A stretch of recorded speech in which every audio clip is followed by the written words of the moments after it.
ख़बर सां शेयर कयूं पिया। सिंध के वॾे वज़ीर सैयद मुराद अली शाह सां तवानाई ऐं रिथाबंदी वारे सूबाई वज़ीर नासिर शाह की मुलाकात थी आहे। मुलाकात में पीवी चेयरमैन बिलावल भुट्टो ज़रदारी की हिदायत ते 5 लाख घरनि में सोलर सिस्टम ॾियण वारे मनसूबे ते गौर कयो वियो। वॾे वज़ीर तवानाई वारे वज़ीर के जल्द सोलर पैनल विरहाइण वारो मनसूबो मंजूरी लाइ मोकिलण जी हिदायत करे छॾी। वॾे वज़ीर सैयद मुराद अली शाह नासिर शाह के हिदायत कई त हिन साल 1812 जारी स्कीमूं मुकम्मल थियण घुरिजनि। बिलावल भुट्टो ज़रदारी चाहे तो जल्द खां जल्द 2 लाख सोलर पैनल्स विरहाया वञनि।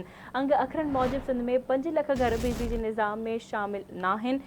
5 बिलियन रुपया सोलर एनर्जी लाए हिन साल मुख़्तस कया आहिनि। जारी स्कीमनि जी इंस्पेक्शन रिपोर्ट पर वॾे वज़ीर सां शेयर कई वेंदी।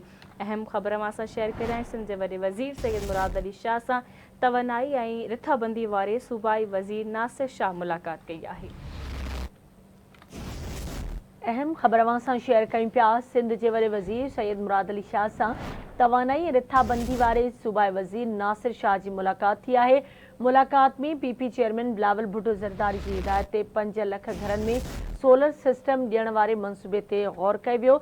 वॾे वज़ीर तवानाई वारे वज़ीर के जल्द सोलर पैनल विरहाइण वारो मनसूबो मंजूरी लाइ मोकिलण जी हिदायत करे छॾी। वॾे वज़ीर सैयद मुराद अली शाह नासिर शाह के हिदायत कई त हिन साल 1812 जारी स्कीमूं मुकम्मल थियण घुरिजनि।